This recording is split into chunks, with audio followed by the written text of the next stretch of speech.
Oh, hello. Welcome to another episode of Double Tap. Yes, we're here. This is Double Tap, where blind people talk tech. Here's Stephen Scott and Shaun Preece. Oh, hello, Shaun Preece. Oh, that was lovely. Hello, Stephen. Good to see you here. Yeah, I could see you here as well. Yeah. Well, what happened yesterday? What's going on? Oh, sorry. Are we doing this live on air? Are we? We're doing this right. We're going to do the performance review right here. Okay. Well, hang on a sec. I've just got the performance review results in. Thank you. We're finished. Yeah, that's it. Can you imagine? That would be great. It'd really cut down the time, wouldn't it? Just walk in.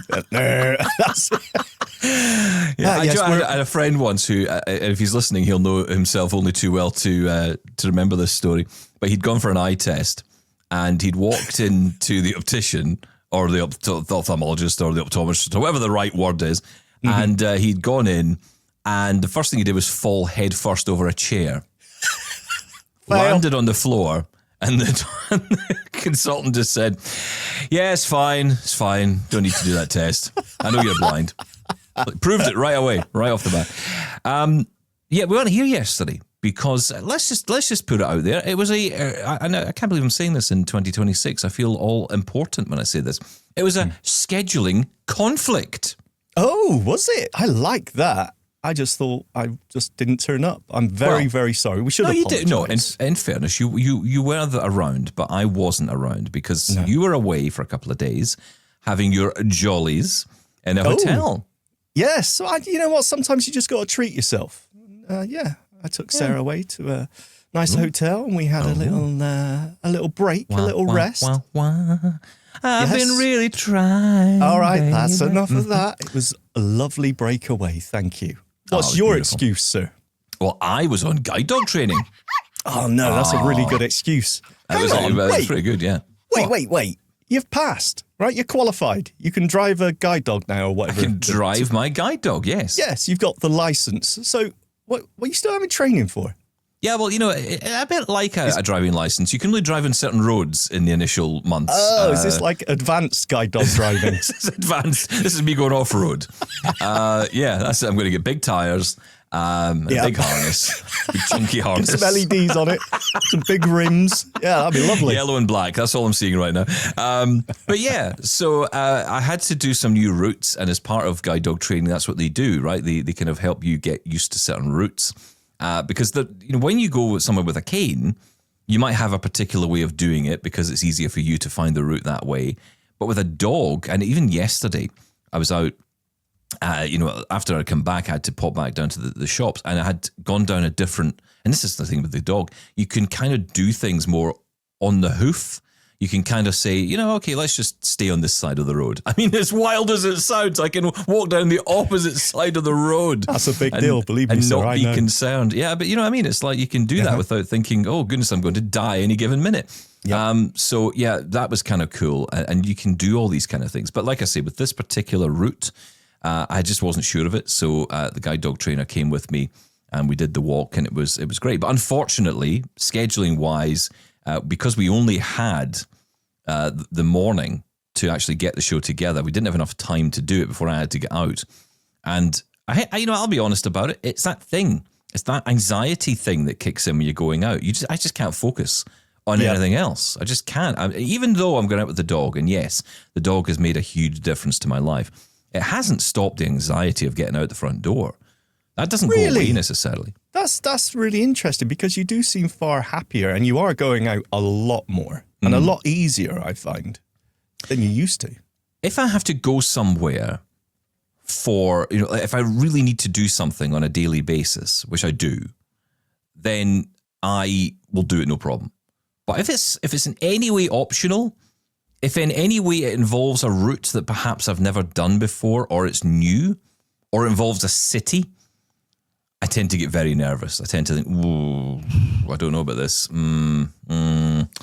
And so I start to think about it. And don't get me wrong, once I'm over the door, and the dog does help in the sense, I think this is what I do. I always kind of tell myself in the morning now, okay, look, I've got Coco with me. I'll be fine. It's like it really does give you that confidence. You have to kind of almost use that for that confidence. People, say, guide dogs, it's all about mobility. It's not, it's way more than that. That's what I'm learning. It's so much more than just about the mobility aspect. Yes, the mobility part is amazing. And it does change. I mean, when I was out with the trainer, of course, she is seeing all the obstacles I'm avoiding, all the there was one point, apparently Coco was navigating pigeons.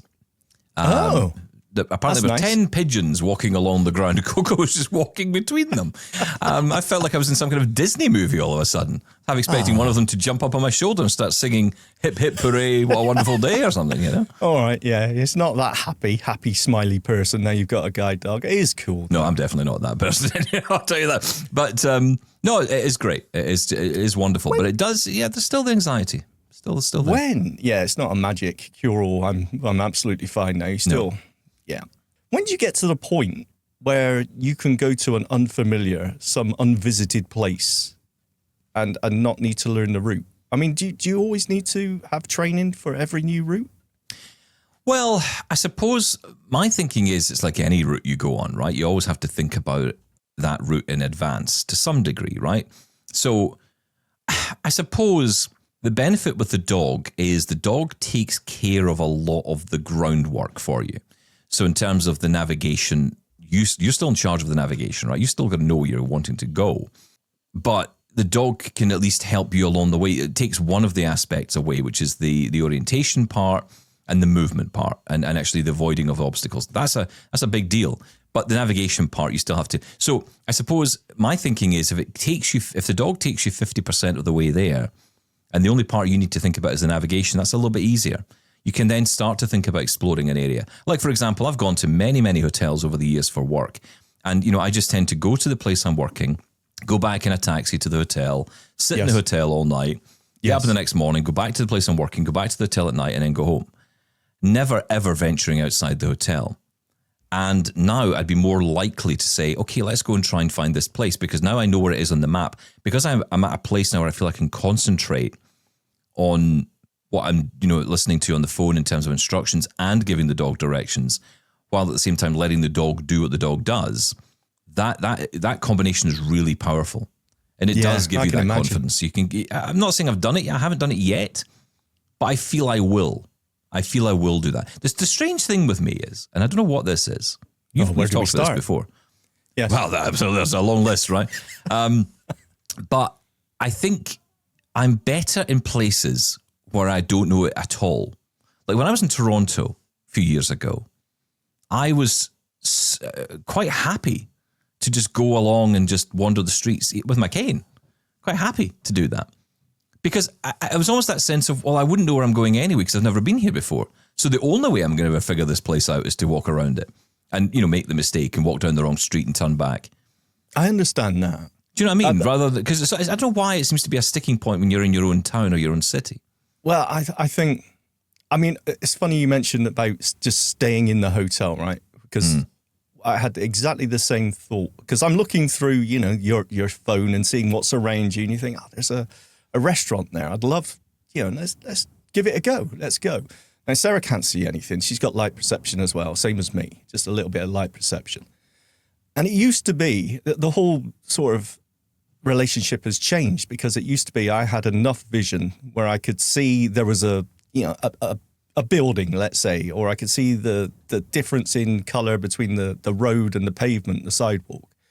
So I could navigate around. Once that goes, and I don't know there's a building next to me, I can't see the walls at all, I can see nothing. It really makes it feel like you're just walking into nothingness. Mm-hmm. And that orientation is really difficult once you've only got the light perception. And we didn't go out, you do get room service or whatever. But I think the more you're living in that world, that murky, cloudy world, actually, I think I'm going to get there. I think I'm going to get to a point where it's like, you know what, I don't care anymore. It used to be when I first lost that amount of vision that I was always thinking, I'm just here looking like an idiot and everyone's watching me when I'm out and about. Yeah. That has gone. And now I'm more concerned that I want to make sure that we're safe when I'm out and about. I don't want to, in the middle of Manchester, it's like trams all over the place. I want to make sure we're safe. So it's for that reason. It's not so much the vanity of people, I'm making myself look like an idiot, because that's gone. I don't care anymore. But I'm not there yet. But yeah, I think I will get there. It's just different. It's so funny though, right? Talking about, level of vision and adjusting to what you've got now. I've noticed that my light perception is less. And it's like, oh, right. When I got to this point, I thought, right, I've arrived. This is it, all right? The thing I was fearing for all those years. Yeah. I'm here. And you know what? I'm quite happy. It did feel like a weight has been lifted off my shoulder. I'm here. And it's fine. I've got to deal with it. It's great. I'm all right. And then I noticed the other day, oh, hang on. I can't see the doorway anymore where I used to see the light coming through. So there's more to come. I mean, give me a break. What happens next? Do I turn inside out? I mean, it's ridiculous. It never seems to be an end. Yeah, there's another. This is it. There's always something else to look forward to. But yeah. Sorry, I don't know the point I was making there. Oh yeah, being stuck in the hotel and thinking I really want to get out there. I think it is very personal though, right? Because I know lots of people with absolutely no vision who are so confident and will just go out there and make it happen. I'm not one of those people yet. No, I don't think it's anything to be concerned about. I mean, I get there's always people around you who will tell you, oh, come on, try this, do that. And, I think, let's be honest, when we met, you weren't getting out much at all. And I remember a few times saying to you, hey, come up to Glasgow or come to London or let's do this. No chance. And you did. No, but you did. You did do it. And I think it kind of showed you that you could do it. That was the thing. And sometimes it's just getting those wins. I mean, it's like the restaurant thing. There's that temptation to say to yourself, well, the win would be to go to the restaurant and have achieved it by using my app on my phone to tell me where the restaurant is and then navigate my way there using my orientation and mobility skills. Or you could just get a taxi. Well, yeah, I think there are levels. You know what I mean? To It's like, we kind of almost see the taxi as a fail. It's like, oh, well, I could have done better today. Yeah. I mean, the whole point now is that people know straight away. For whatever reason, there's a blind person, and it's far more that people are far more helpful. But there's always that worry. It's like when we were going, are we going to get an Uber driver that is actually going to be helpful? Because the place we were going, we've been before, and sometimes they'll park a block away. They say, I can't park outside. You'll have to get out here. And of course, it's terrifying, I'll be honest with you. It's like I'm in the middle of a very busy town centre with cars whizzing all around me, and I got to try and find... And there's nothing else I can do but say, excuse me, could someone help me to the hotel? And it feels like you're defeated, right? Or you're lesser. But that's it. At the end of the day, it's what you've got to do. So you got that anxiety, but the one we got was absolutely fantastic. Parked right outside and took us to the door.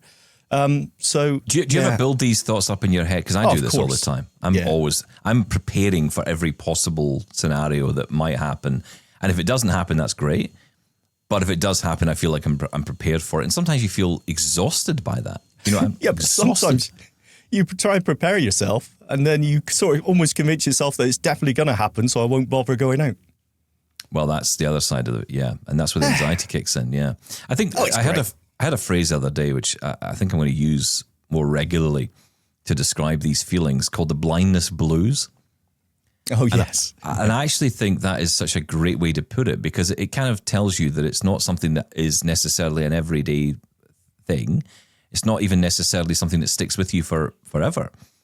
But it does drift across. That cloud can drift across and it's okay. It's okay for that to happen. It is, yeah. Don't beat yourself up. It's fine. No, absolutely not. I scared a horse yesterday. Right. Hang on. There you go. Just go back a minute. So you did what? You scared a horse? I want to ask our hello listeners. Are you still there? I want to ask you something. Have you ever scared a horse with your cane? This is the second time it's happened. So there's quite a lot of horses where I live. Okay. And I was walking down the road. Well, not the road, but the sidewalk.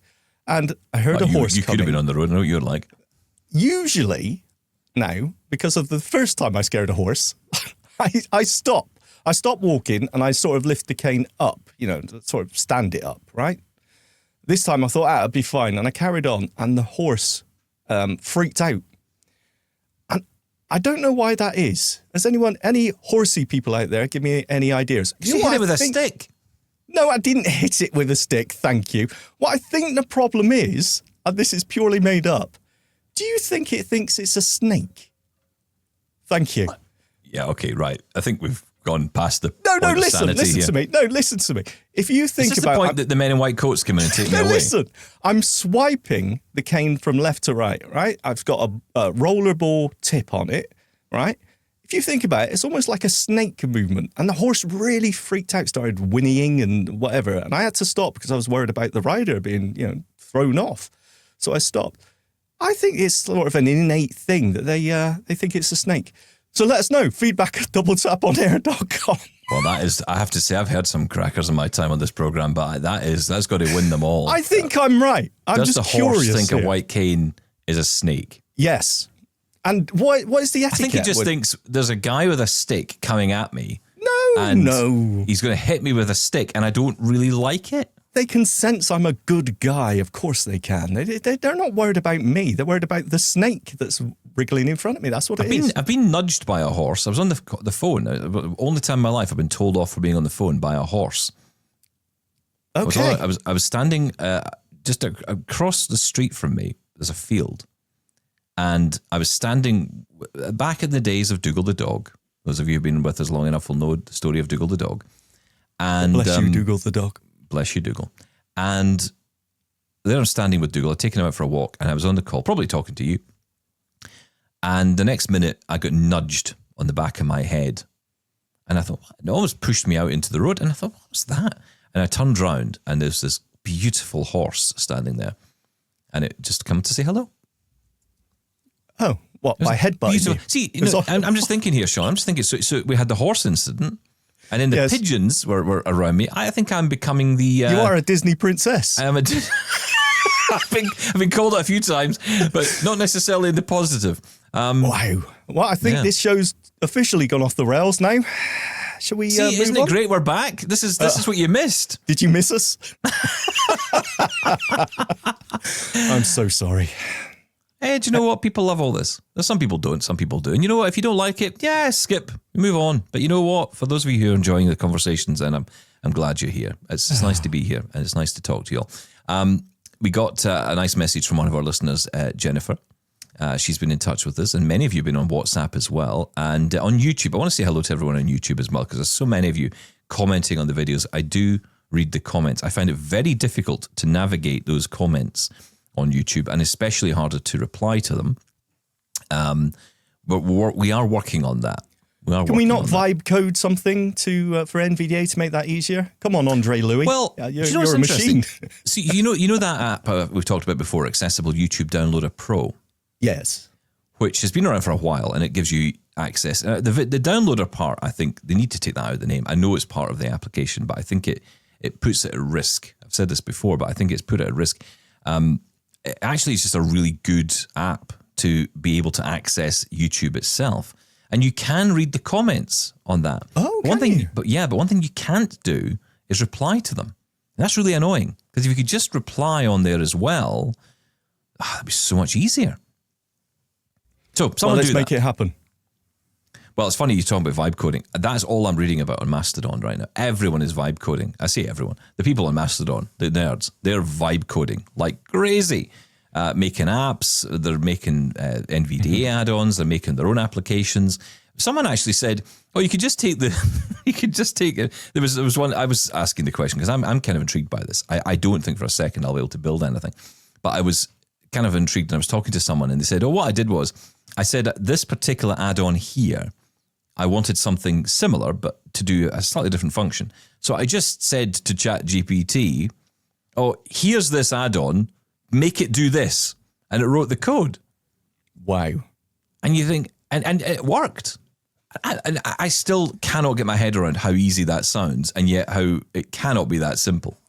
Right. I need a step-by-step guide. I need someone to walk me through this. I downloaded something called Google Anti-Gravity yesterday, which is meant to be an agentic AI coding environment.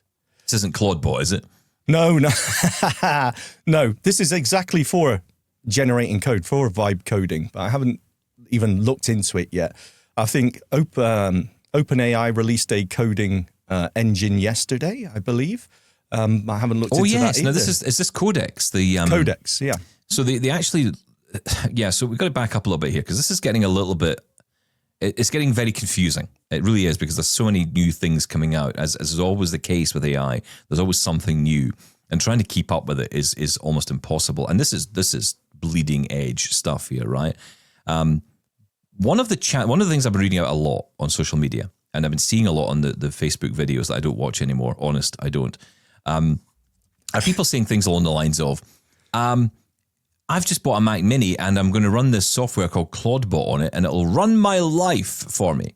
And they proceed to tell you the story of how wonderful it is because you can connect your Gmail to it and you can connect all your applications to it. You can connect your credit card to it. I mean, immediately an alarm is going off in my head, but okay. And then, you basically give it all this information and it just goes and does everything for you. Hey, buy me this. Hey, go do that. Hey, go comment on that video. Hey, send an email. Hey, add this to my calendar. And it'll just go off and do it for you. It's like the perfect assistant. This is what AI has always promised to be. That's what it's promised to be. But this one seems to have absolutely zero guardrails on it. Zero guardrails. And the potential risks are incredible. We're going to be talking to a cybersecurity expert on Double Tap Mainstream this weekend on this very topic. It's a very interesting story, but it does come with a lot of question marks and a lot of concerns as well. And I would highly recommend anyone listening to this, do not download this thing, especially on your own computer, because essentially you're hooking into all of your personal data. And you might think that's useful because you're like, well, that's great because then I can access my emails more easily, or I can, because it essentially works like a chatbot, right? You can just have a conversation with it. Now, the accessibility of it, I don't know. I don't know how good it would be. But to be honest, I wouldn't even worry about it because I wouldn't even be thinking about using it. I wouldn't even touch it at the moment because it hooks into everything. I just think it's such a risk, such a danger, especially on your own computer. People are setting it up on these. Yeah, put it on your works computer. What is it you? Yeah, put it on your works computer. What did you call that thing the other day? We were talking about this. Is an IDE? Is that what they call it? Did we talk about this? It was basically like you build a sandbox essentially for you to work in with these tools. Oh, well, yeah, that's different. Yeah, the integrated development environment, the IDE for coding, is slightly different. Right. There is no way to sandbox this. Basically, you are giving this, I'm going to say, AI assistant complete control of your system. And look, arguably, I totally understand. I want to try this. Because this is what we've been talking about for the longest time. This is what AI is meant to be for us. Hey, what emails did I get yesterday? Read me the important ones or read me the ones from that. And so far, AI doesn't do any of that for me. Okay? I mean, some engines, some models sort of touch on that, but not very good. But that's because it needs direct access to the drive, doesn't it? It needs access literally to the hard drive of your computer. Have complete control of my computer, and then you're giving AI the ability to do anything. It's like giving permissions for a folder. If you're sharing a folder, allowing it to read, write, so it could delete. Who's to say it wouldn't format C, right, or delete this, or no? Of course, and with your credit card details, it could go further. It could say, "Well, I'm going to go off and buy things." Yeah, exactly. You're giving it complete. The trouble is for us, it's like. Yeah, but the accessibility that could give me, the convenience, the usability it could give me of a computer. If you think of someone who's just got onto, just started using computers after losing vision, right? Maybe they don't know the layout of a QWERTY keyboard even. We've both come across people who've come to that, and you say, press the Windows key. Well, where's that? You think, oh, right, we're starting right at the very beginning. There's lots of people out there like that. If you think you can just say, okay, just ask your computer what you want it to do, and it will do it for you. Get me the information from this website, and it will go off and do it. So tempting, but there is obviously huge risk to that as well. Well, in this particular case, yes, we're going to, as I say, we're going to talk about that because there's this story, and then there's another story which kind of compounds on it. I mean, I just cannot even get my head around this thing called Moltbook, which is a social media network which is entirely constructed of bots. Now, these bots are essentially us. We are the bots, right? So You go on to this, you create your bot, you give it a personality, you tell it about yourself, you create its world, and you sort of send it off, and it acts as your agent on social media, and then talks to all the other bots.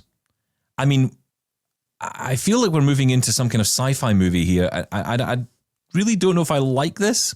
And I also don't get it. I really don't get it. I do not understand the value of this at all. I can understand the value of what you're talking about. The control aspect being, the computing experience is just leveled out. It's that Amazon Echo experience, but for everything. Yeah. I get that totally. But a social media network staffed by AI or bots that we create, I mean, you can take everything from me, but I want to be able to shout online. I want to do that. Don't take that away from me. I want to open the window and shout outside. This is very much people wanting AI to be a conscious thing. This is people saying, look, AI isn't just pattern recognition, isn't just following, whatever we say. It's its own thing. It's a sentient thing. And this proves it. I've seen so many articles, people pointing at the Molt book, saying, look at this conversation between AIs. And they're talking about, oh, my human is very kind and blah, blah, blah, blah, blah. It's utter nonsense. This isn't them just having, free-flowing thoughts and talking. This is either prompted by, you could say, go off and, post something, have a conversation on social media, and it can just pick anything random. This isn't evidence. I saw one saying this is the AI singularity. This is where AI becomes a living thing. Absolute nonsense. This isn't it at all. Nowhere near. It's just very interesting to see some of the random conversations that these bots have. Oh yeah, people are really wound up about this. They think it's going to be, the next big thing. And it may well be. That's the thing. But I think the concern for me is guardrails, the lack of guardrails here. And you could argue, if I'm honest, that AI guardrails have kind of disappeared a lot from a lot of the systems. Not entirely, obviously. There are still safeguards, I think, around Google, around OpenAI to some degree, around Anthropic's Claude. But let's be honest, there's certain ones out there that might begin with the letter G that perhaps don't have those guardrails. G is not for guardrails. Which are now being implemented into SpaceX, into the Pentagon, by the way.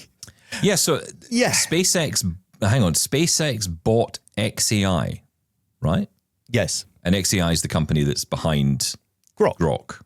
Yeah. So Grok is the AI being used in the systems of SpaceX. Now, that's not say it's flying any rockets around the place, right? It could be it could be to do with sorting out some calculations. I don't know, but still, it makes me incredibly worried. And I know what's going to happen here. Systems. I know what's going to happen here. They're going to have spaceships do rude daubings of things in the sky. I'm all for that, actually. That would make me laugh. Except, are they accessible? Is it audio described? That's the only question I have. I mean, it's such a bizarre world we live in. It's all moving so quickly. It really is. But anyway, what's it going to hit? I mean, it's moving so quickly. I'm still not finding something that's incredibly useful. Of course, describing the scene to me and whatever, fantastic. I used it a lot while I was away. Reading the signs, for example, in some of I was looking for the fitness suite because I go to the gym now. I don't know if I mentioned that at the hotel. So I was asking Meta AI to read some of the signs, and it was very useful. But AI itself, it doesn't really help me that much, to be honest. So I think we're heading towards, rather than it's moving so fast, it's going to get great. I think equally we could move towards it's moving so fast and now it's not getting any better and it's hit a wall. And so have I. Thank you. Well, we're going to get into this in more detail with our special guest this weekend on Double Tap Mainstream, Jonathan Lamont, who is the editor-at-large at Mobile Syrup in Canada. Yeah, looking forward to getting him on the show. He is going to be with us for the hour, talking about the big news stories of the week. And we're also going to be talking to that cybersecurity expert as well, all around this particular story, because, it's just a really, really interesting one. Also, just to let you know about Double Tap Weekend this Saturday, we're going to be talking to Fred Moltz. He is the Chief Accessibility Officer at Verizon. They were behind the sponsorship of and the creation of the accessibility stage at CES. this year, which was an amazing event. We're also going to be talking very soon with someone who has quite a different view on the accessibility stage and the value that perhaps it added at CES.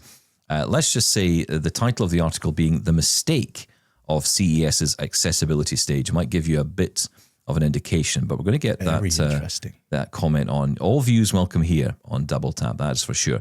And on tomorrow's show, we're going to get into more of your feedback. But I want to stick on this topic of AI, and I want to talk a little bit about some of these new add-ons. Now, it was interesting because we had talked on the show about NVDA add-ons the other day, and a lot of you are very interested in this. And I'm not going to stick on it too long because I know that a lot of you are perhaps using NVDA, but a lot of you use JAWS, and we're going to dig into some of the new features of JAWS 2026 because I see some new additions coming along, and I'm very interested to read about those. Despite the fact that I'm kind of, I do that thing with JAWS where I'm kind of like, I still play with it, but only in 40-minute mode now, which is great. I still have my existing license. I can still use JAWS 2025, so I'm not getting a lot of the new 2026 features yet, but I'm still quite intrigued to see what's coming down the line because, I know one day they'll pull me back in. One day they will. Yeah, of course they will. Once they build a subscription model I can actually afford, then I'll be, all in. Guys, just make it monthly. Just let us pay monthly. That's all I'm asking for. I don't mind paying the extra. I just, I can't do it all up front, please. But anyway, NVDA, a ton of add-ons that are coming up. But there was one I was looking for that would give me the option to get a feature that I love on the Mac called Item Chooser. Now, for those of you who don't use the Mac, Item Chooser is basically a dialog that comes up when you hold down VO keys and press the letter I. And it brings up a list of pretty much every element that is on the screen. Now, with the Mac, the joy is this isn't just reserved to a website or a web browser. Anywhere on the system, you can bring up the Item Chooser. And if what you're looking for is on that window or that page or that whatever, it will show up in that list. Every element is shown there, and it'd be so useful. You could be on the desktop, for example, and if you know that you're looking for a file called file, then you can just do, VOI and hit F. And what happens is a cool bit. The list shrinks. So as you hit the letter F, it only leaves anything with the letter F in it. And you can just arrow up and down the list to find what you're looking for, hit enter, and you're on it. And that is the case across the websites, across everything else. It's amazing. So useful. It's I brilliant. really missed that. That was so good, especially if you're in something like the WordPress dashboard where there's 1,000 different links and elements to it. It is so incredibly useful. And for us using it, something like NVDA and even JAWS to some degree, you would have to set place markers. You'd have to set place markers on where you wanted, like those particular, like the posts part of WordPress or, users or whatever it is you're trying to get to in WordPress. But there is a tool out there called Enhanced Object Navigation. Now, have you had a chance to try this yet? I am just about to install it today. No, I haven't. I've got a feeling I've tried it before, but I don't know. There's quite a few with a similar name. There's a few different options out. There's a few different ones, but this one in particular seems to offer the kind of functionality. Now, one thing that someone did suggest to me was I'd have to read the manual. Oh, well, that's it. Forget it. Yeah. Okay. Why? But no, I'm probably going to have to read the manual on this because I'm guessing you're going to have to set up shortcuts in order to do certain tasks, which I'm all for. I love a shortcut, and I love the input gestures. I'm in that input gestures, I don't know, so many times. I don't know why. I just love setting up shortcuts. Yeah, you just love mucking up the default key map and making it... Delete everything, start it. Yeah, absolutely. It's great. Well, hang on. So in NVDA, we do have a similar thing to the item picker, the item chooser.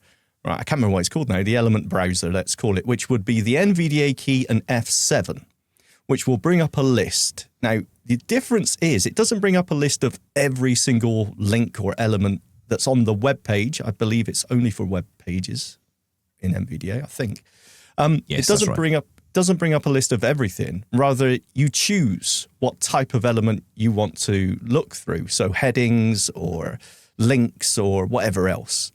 And it's fine, but it's just more clunky. And I think all I want is a list of everything that I can access that's on the screen right now. And again, the ability to say, all right, I'm looking for the download link. So I'm going to type DO And everything in that list is just going to start with DO. And that's all the elements I can jump and to. remove everything else. So I'm not left with a list. I'm literally just removing everything from that list. I mean, that's the ideal. I don't mind it necessarily being stuck in a list. It's just get me to the bit I'm trying to get to. Get me to the element that says download. Yes. The trouble is, you don't always know what that element is, right? A download link could be a link, it could be a button, it could be a drop-down box, it could be... So you need to pick the element you're looking for in the NVDA way of doing things. And also the thing, signing into a website could be sign in, it could be login. It doesn't necessarily always follow the same wording even. So it's sometimes trying to find stuff can be challenging. And that is why, the closest I got to it, and again, like you say, inside when you do insert F7 or caps lock F7, whenever you do that, it will bring up that elements box. There is a filter option in there. Yes. But the problem is the filter only works on the elements that you've set the tab to. So if it's headings or lists or links or buttons, it will filter there. So you can find it that way. You know what it needs? It just needs an all. It just needs an all tab. That's all it is. That's all we need. And we'd be able to get to it with that filter that already exists. But perhaps this enhanced object navigation will work. But, again, this is where this vibe coding thing came up. It was like, hey, there's one that could do this. And he could just throw it into ChatGPT and say, make this instead. It blows me away, the capability. It really does. But, If anyone wants to teach us how to do it, we would love that. Teach Shaun first, and then he can teach me, because I prefer that way of doing it. I'm all up for it. Because when we talked about that item chooser, I want to make this. I want to make this an add-on, because I would love that. So I started doing some research into it and got, I'm totally lost already. So if anyone can give us a guiding hand, that would be great. Yeah, I just went on to NVDA, onto Mastodon and said, does anyone know how to do this? And then someone said, that already exists. Great. There we go. Problem solved. Farm it out. That's me. Yeah. Okay. But really cool. We are going to be joined in a moment by a special guest, Freek Van Velsenis. He is here from Hable to talk all about a new product that has come out and will be coming out very shortly across the world. That is SpeechLabels. We're going to be hearing about Hable's labels. That's not what they call them, but that's what I call them. We're going to get into that and find out about this new product, which, I have to say, sounds pretty interesting. We'll get into that. And like I say, don't forget to subscribe to our podcast and to our YouTube channel. We're now putting 7 shows a week, 6 this week, up on the feed.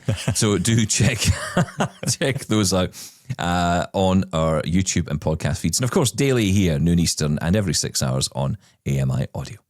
Get in touch with Double Tap. Email feedback@doubletaponair.com. Leave us a voicemail at 1-877-803-4567. And now you can send an audio or video message to us on WhatsApp. That number is 1-613-481-0144. Okay, now look, if you're looking for something new this year that you can buy that doesn't cost a huge amount of money but can be really useful... I thought that would perk up your interest, Shaun Preece. Then I may have the solution for you, my friend. SpeechLabel from Hable. I think they should have called it the Hable labels, but we'll get into that. There's a cool new product available from the people who brought you the Hable One and the Hable Easy. And Freek Van Velsenis is back with us on the show. Freek, always good to have you here. Always happy to join it. Always happy to be here, guys. So, a serious question. Why didn't you call it the Hable labels? Come on. It was staring you right in the face. Well, I know we could have, and we came up with this name as well, this option, but we thought SpeechLabels a bit more descriptive. But maybe it is a missed opportunity. No, it's a good name for a good product. Tell people, for those who don't know, what we're talking about here. Yes, SpeechLabel is a product that's a combination of labels, so physical labels with an app. And what it does, these labels, you can attach them to anything like stickers. So you can attach them to your herbs, your spices. You can attach them to like a Tupperware box. You can even attach them to your clothing. And then you can scan this label and you can add a voice note. So you can use anything like things saying, oh, this is my salt, or this is my oregano, or this is my blue trousers. And next time you scan it again, the label again, this voice note comes out. So essentially, it's a way to label anything in your daily life through labels in combination with an app. Now, don't take any offense by this now, Freek, but I'm going to say it. You're not first when it comes to these sort of labels, right? So that's correct. What makes these different? What are you doing differently other than, like a pen friend or any NFC, really? What are you doing differently? Why is this for us? Yes. So the main reason also why we worked on this and why we developed this, indeed, it's not something that's new, but it is something that's used a lot. But one of the main reasons why we did is, first of all, it's integrated with your smartphone. So devices like a pen friend, they're again a separate device. And as Hable, of course, we focus a lot on the smartphone. The Hable 1, Hable Easy, they work with the smartphone. And we think it's quite beneficial when it's integrated with the phone. So that's the first thing. It integrates with your phone, with the labels. That means that if you transfer to a new phone, so if you switch phones, but also if someone else tries to scan it, anyone can get access to it. So our labels are saved in the cloud. So even if I create a label and I set it to public, and you, Shaun, would scan the label, you would also get the same information. So this is, for example, super useful when you're in a household with multiple people, or when you're working in an organization, or when you want to switch phones or you have multiple phones, you still have access to everything. So that's one of the main differences. And another thing, what we do a little different is that we have a different combination of labels. So we work with both NFC, which means that if you touch it with your phone, you can scan a label, and with QR codes, which you can access to your camera. And we have both options, whereas we often know that people have a preference for one of the two. So we just offer both. So I think that's also a thing that makes it a bit different. And then the final thing, and I guess I can ask if you both maybe noticed this, again, we try to make it very simple, a lot more simple than other products that are out there. Often it's a bit more complex and it can get quite technical, and we try to make it as easy as possible. So you order labels from us, they work right away, they're already linked, you just need to scan them once, add your message, and next time you scan it, it works. And that's the thing we always try to be able to make it as easy as possible, and I think that's what we again did with this product. Yeah, I mean, you mentioned, Shaun, the pen friend, and of course that's a physical device that you have to buy with the labels. This is different because you've already got the device. You will have, if you have a smartphone, then you've spent the bulk of the money on this product already. Ultimately, it's the labels that you're buying. Now, Shaun's also right to say that you're not first in this, but you're coming at it from a different perspective. You're coming at it from the blind perspective first, which means that the app that is connecting to this is accessible to us as blind people. That's pretty important, right? You've got this working, and it is on Apple and it is on Android as well. Yes, exactly. So, and that's of course, the angle we focus on, and also the flow of using it is optimized for using it with either TalkBack or VoiceOver. So, if you use it with TalkBack or VoiceOver, it should be very intuitive, very natural to work with on your smartphone. Yeah. Now, yeah. You mentioned that the recordings. Well, you mentioned cloud. Does that mean you need an internet connection for this to work, or can it be stored locally as well? Yes. So right now you do need an internet connection for it. The reason, good to mention, the reason why we do this is so when you save it in the cloud, there's no problem where if you lose your phone or if you switch your phone, that you don't have your access to your labels anymore. So that's why we use the cloud. Plus an additional benefit is that then you can select for each label if you want to save it privately or publicly. And when you select publicly, that means that if someone else scans it, they also get the information, which in many instances can be very useful. Just an example, we know some parents who are visually impaired, and for their children in the morning, they want to lay out the clothing. That means that both parents can actually check the same label, and also the kids can check that label and not just have to always use the same phone. So that's the reason why we went for the cloud integration. So that means that right now you always need an internet connection. I can already share that we are working on a function where you can save it in your cache. So that means that you would also be able to save it on the memory in your phone, but that's not there right now. But that's something we are working on, because we do see benefits that if you want to save it offline, that also should be available. Yeah, absolutely. I'm just thinking of having, the spare, usually in the drawer phone in the kitchen would be very handy, but not always got an internet connection. That would be a nice option to have if I could store it locally as well. I mean, if it's on your phone, then you're likely to have connection, right? I mean, it's just highly unlikely you're not going to have any true, connection but it's at nice all. to have the option. That's all I'm saying. All right, okay, fine. All right, when you move it, I know when you move into your survivalist bunker that you've got building out the back door there, Shaun, you'll be set up for life. The news. Don't even joke. Yeah, I know. I'm kind of tempted to build one myself. But here's the thing. I think this is so cool. I love the private-public function of this because, I think about someone who might want to put a password, like a Wi-Fi password, somewhere in their home so they can easily get access to it or be able to, just one example, maybe a password for a laptop or, it could be anything. I'm thinking a little bit here of my wife who forever forgets her password to her computer. And so, for her to be able to scan that, but then no one else can scan it and get access to that information. I think that's really powerful. Am I reading that right? Yes, you are. So you can select yourself like how you want to handle each individual label. And if you want to create privately or publicly, there's even a way to do both on a single label. So you can have both a private and a public key on a single label. But also there are some instances where people want to use it. So it gives you just the freedom to use it however you like. And there are a lot more scenarios where people use this than what we expected. There's actually there's a thrift store here in the Netherlands that uses public labels for their pricing, and we asked them why would you use this? Like it's such let's say a lot of extra effort to do this, but they have a big demographic of people who are not able to read. So they just told all those people, just use SpeechLabel app. We will attach a pricing with a voice note on every single label for you. I thought it was such a cool example of something we, of course, would never think of. But that's another instance where like a public label really is helpful for the organization. Well, you mentioned the voice labeling there. Is there also an option for text labeling, or have you got to record an audio note? Yes, so there's an option for both. So on each label, you can attach an audio message. So it's just record audio. You can attach a title. So that's just a short text. I think it's limited to like 200 characters. And there's a text for a description. And this is, I don't know if it's even limited. You can add a lot of text to a single label. So you have 3 options. And then what I think is quite cool is that if you don't use an option, so let's say you just add a voice label to a note, when you rescan it, only the voice note comes up. And if you just use a title, then no voice note comes up. So the system is like smart in recognizing what you use, and it removes the other instances. So that makes it a little bit easier. So when you rescan it, you don't have to scroll through a title and a description if you didn't make one. It just shows whatever you made on the label.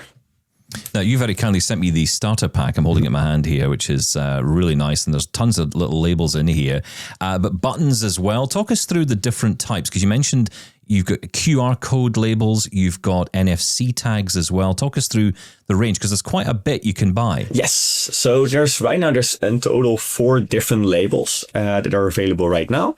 We have 2 subsets. So there's NFC and there are QR codes. NFC uses the NFC scanner on your phone. So that means that when you touch it, that's how you scan the label and rescan the label by touching it with your NFC scanner. And QR codes, you have to scan with your camera. So in the SpeechLabel app, you select either NFC or camera, and that's how you scan the label. So for the camera labels, there are 2 types. There is a thin QR code, so you can, it's almost like a regular sticker, but then a high quality. It's a little bit smaller. And we recommend to mostly use it for things like Tupperware, your groceries, things that you would use a lot. In a single pack, you get 100 of these stickers. And the second option are the thick QR codes. These are epoxy stickers, so they're a bit more higher quality. You can really feel them. I think they're 3 or 4 millimeter thick. And you would use these for really like long term. So I actually have one on my front door, and every day I leave the house, I leave a message for my girlfriends. It's something fun we do. But you can use it for a lot of different things. We see a lot of organizations use it for meeting rooms or next to coffee machines with instructions. So these type of use cases. Good to mention, these are not regular QR codes. We use a special code called Aztec. This again, me as a technical person, I like this. So we use this because even if you scan just 5% of the label with your camera, it will already scan it. So we understand that for people who are blind or visually impaired, it can be a challenge to scan a QR code. I can guarantee it's not a challenge with these. We've tested this thoroughly. It's a lot easier to scan this. The challenge is actually making sure you only scan a single QR code. That is the bigger challenge because it's so sensitive. So that is the QR code side. And then the NFC, we have two options. We have NFC stickers. So these are stickers, again, you can use to just attach like sticking with adhesive. They're 25 in a package. And the other option are buttons. So these buttons are there so you can attach them to your clothing. You have to sew them into your clothing. Also a pack of 25. Yeah, they're specifically for clothing or that you wear. So that's the 4 different type of labels. And then we have all of them in a single pack that you can order, or you can try the starter pack, which is what Steve got. The starter pack has all 4 labels, so you can try them out first and see if there's anyone that you prefer over the other. And that's it. Yeah, Stephen got that, did he? Okay, that's fine. That's fine. Yeah, because I'm great, me. What a lovely... I asked, should I send something to Shaun? He's like, no, don't worry about it. Yeah, of course. What's the point? What's the point? He's just useless. Probably got an email when it comes to this read. stuff. Exactly. What a beautiful use case there, leaving little love notes to your girlfriend at the front door. That's a beautiful thing. Yeah, it's really fun. I also didn't expect it to stick for so long, but it's really fun. But also, it's not always a love note, I have to admit, Shaun. Sometimes it's just like a grocery list. So it's not always nice. Well, wait till you've been married for 30 years. It'll be, you've ruined my life, and etc. Wow. Okay. Yeah, that's why we're not sending him the speech labels here, because he may use them for evil. But it's interesting because, I must admit, I tend to think about this as very much a utilitarian thing. But what you've picked up on there is something that you could do that's quite nice. That's a nice thing to do, to have a label that Sarah could listen to and hear your lovely tones, Shaun, singing her a song in the morning. I'm imagining a room full of these things now. That sounds brilliant. That sounds fantastic. I mean, it can bring all kinds of things to life, potentially. That's the thing, though. How you mentioned only 5% of the QR code needed to be scanned, because that is an issue. I was trying to log into a few apps on my Amazon Fire TV stick, and the QR code was shown on the telly to sign in, and I'm up and down and moving towards the telly and touching the screen and moving away. So how far away do you need to be from the label itself? So if you're around, it depends on how fast your camera focuses. So it depends a little bit on the type of phone you're using. But if you're around 20 centimeters away from the label with your camera, then it will like instantly scan it. That's the best way to do it. But then it should be, super fast. And once it recognizes the label, does it play the audio, if you have recorded an audio note, straight away without having to navigate the screen and press play? Or? Yeah, so that also depends on how you use it. So if you're using a screen reader, it will play it right away. So it will directly go to your voice note. And if you're not using a screen reader, you have to press the play button. That is if you just have the voice note. So if you added both a title and a voice note, then actually it won't go directly to the voice note. Actually, you will first see the title with your screen reader, and then if you scroll forward, you play the voice note. So it depends a little how you set it up yourself. Let's talk about the price. So the app is free. You can download the app, yes, and you register for an account, and that's where the security side of it comes in, right? Because then and also the cloud service kicks in because everything stays in the cloud.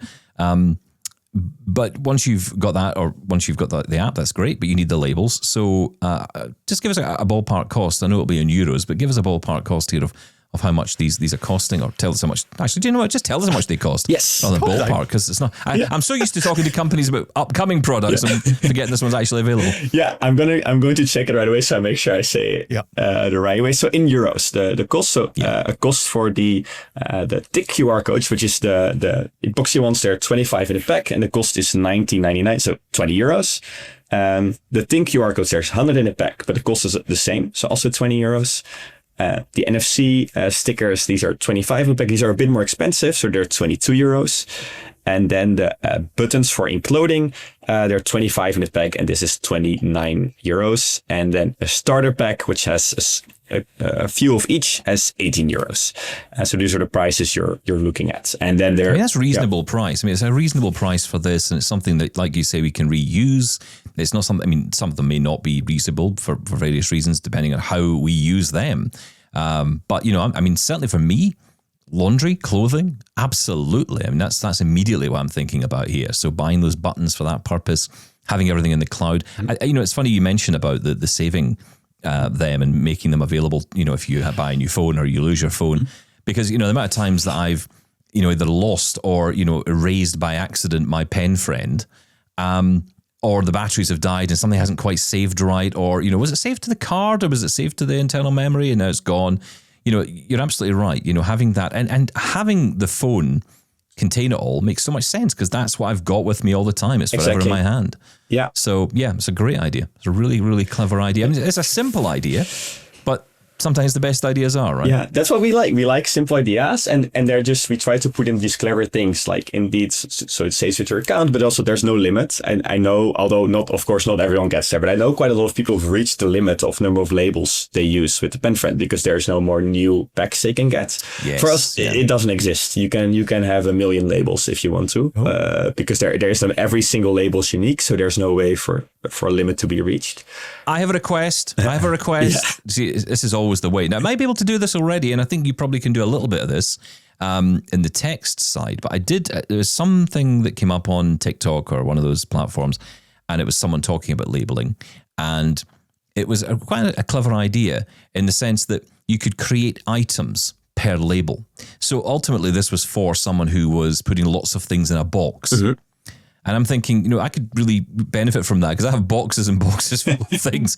And it'd be nice just to be able to create a list, but not necessarily a list that's in text form that's just going to read from top to bottom with everything in it, to actually be able to swipe item to item and then add items, remove, if I take something out of the box, remove it from the label and essentially have an inventory of what is in that box. So if you could get that done by 4 p.m., that'd be great. We'll look out for the update.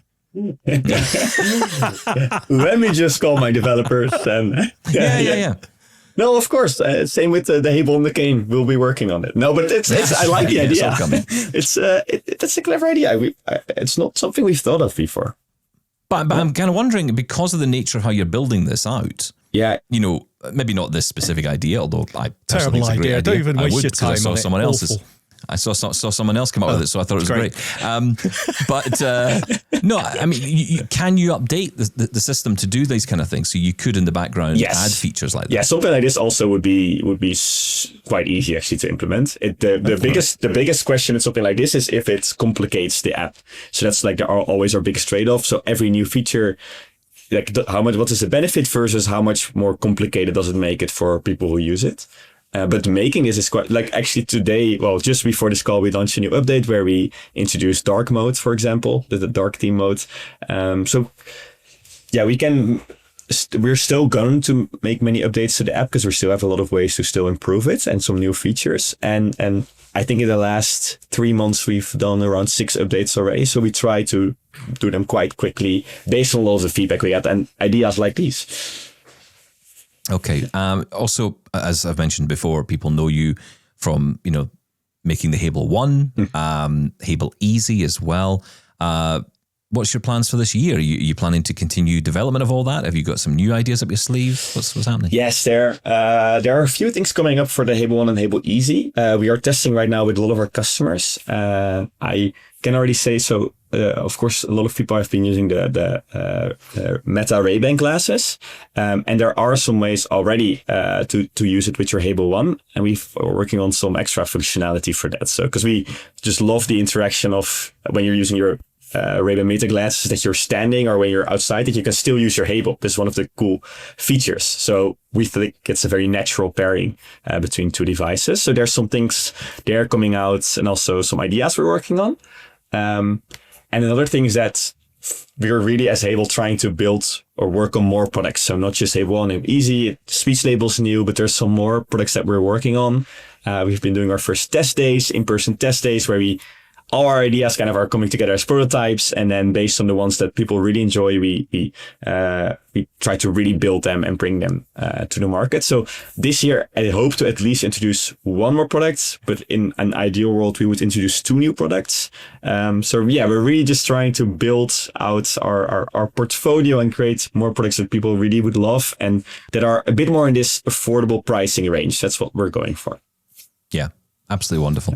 Well, listen, it's great to have you on. Remind people where they can get the labels. Is it directly from you? Is it all directly from you? Yeah, so right now it's directly from us. So if you go to our website, iamhable.com, you will find everything about SpeechLabel.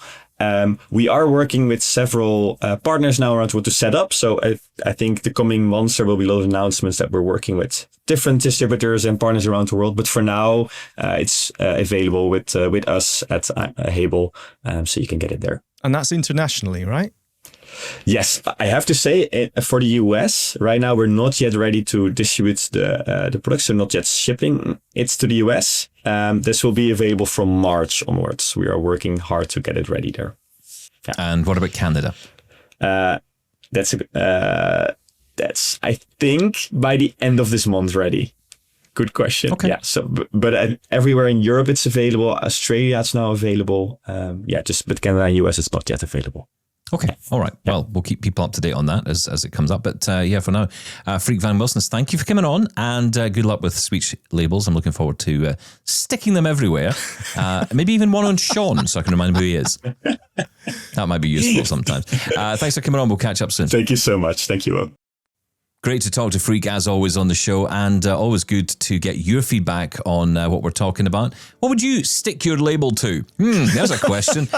Feedback at doubletaponair.com. I can't wait to hear the responses to that one. I just know the email inbox is going to light up on that, as will WhatsApp. Get in touch in all the usual ways. We'll be back tomorrow with plenty more. Shaun, well, let's get you some SpeechLabels and see what you see the messages you leave for your lovely partner, Sarah. Welcome to divorce. Thank you very much. Wow. And on that bombshell, goodbye. Bye-bye.